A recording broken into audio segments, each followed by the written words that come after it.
আজকে বানাবো আলুর একটি রেসিপি। যেহেতু আলু এত সস্তা, তো সস্তার আলু কাজে লাগাই আর কি। তো এটা অনেকটা ফ্রেঞ্চ ফ্রাই কোয়ালিটি। তো ফ্রেঞ্চ ফ্রাইটা একটু মোটা মোটা করে সিঙ্গেল সিঙ্গেল কাটতে হয়, তো এটা কুচি করে তারপরে আমি অনেকটা কদম ফুলের মতো করেছি, ছিলে নিলাম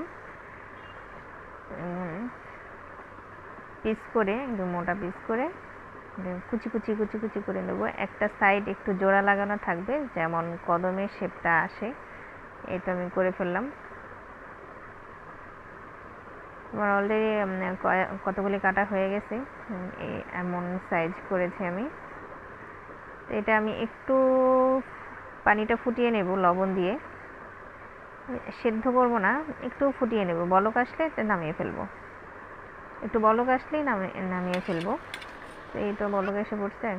যেহেতু টিস্যু দিয়ে এটা ভিতরের পানিটা আমি মুছে দিচ্ছি। এখন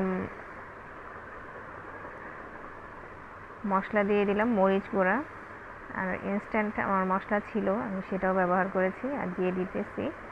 এখন দিয়ে দিলাম কর্নফ্লাওয়ার, এবং কর্নফ্লাওয়ার দিয়ে কোট করে দিলাম। কিছুক্ষণ আবার রেস্টে রাখতে হবে। রেস্টে রাখার পরে এমন তেলে ভেজে নিলাম। তেলে দেওয়ার সময় একদম উল্টা করে একটু চেপে দিতে হবে, যেন ভিতরের ফুলটা যেন ছড়িয়ে যায়, একটা ফুলের একটা শেপ আসে। একটু চেপে দেওয়ার সময় একটু চেপে দিলে, নিচ দিকে একটু চাপ দিয়ে ধরলে তখন ফুলটা ছড়িয়ে যাবে আর কি, ফুলের শেপটা চলে আসবে। এই তো মুচমুচে ফ্রেঞ্চ ফ্রাই, একটু অন্যরকম খেতে, কিন্তু খারাপ লাগে না, অনেকই ভালো লাগে, একদম ফ্রেঞ্চ ফ্রাইয়ের মতোই লাগে।